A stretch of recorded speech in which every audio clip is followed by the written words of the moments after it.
This is BBC News. These are the latest headlines in the UK and around the world. The UK tops 100,000 daily COVID cases for the second consecutive day, another record high. Scientists cautiously welcome studies which suggest the Omicron variant is milder than Delta, but the UK Health Secretary warns the number of infections could still lead to hospitals being overwhelmed. We do know with Omicron that it does spread a lot more quickly, is a lot more infectious than Delta, so any advantage gained from a reduced risk of hospitalisation needs to be set against that. Tighter restrictions across Europe. Spain is reintroducing mandatory mask wearing outdoors, and Belgium is to close theatres and entertainment venues. New South Wales in Australia proposes to charge unvaccinated people for COVID-related medical costs. The doctors' union there says it's unethical. President Putin again insists the West must give Russia guarantees that NATO won't expand to admit Ukraine. He says he's initiated high-level talks with the US. If we are plunged in a conflict, but we don't want that. It is not our choice. This is why I responded to President Biden's proposal. And the Duke and Duchess of Sussex released the first photograph of their daughter Lilibet, who was born in June, on their festive card.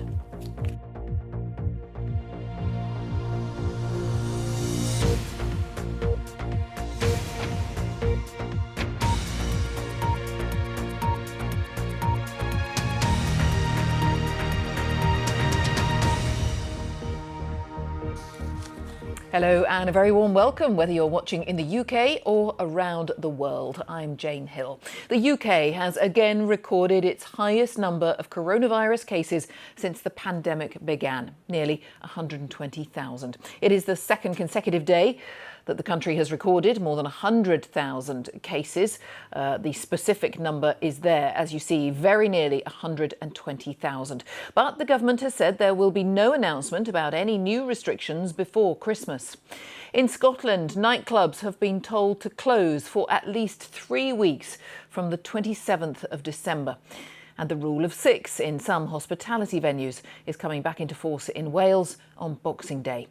It comes as tighter restrictions are being brought in across Europe, with Spain announcing plans to again make it compulsory to wear a face covering outdoors. 2 early studies, meanwhile, have indicated that the Omicron variant may cause milder illness than Delta, with patients between 30 and 70% less likely to require hospital treatment. But there are still concerns that the sheer number of infections could overwhelm health services. Well, let's talk through much of this new data today. Our health correspondent, Smita Mundasad, is with me and has been looking through, again, a lot of statistics, Smita. In terms of that UK daily figure, first of all, a second consecutive day, that very high figure we're looking at.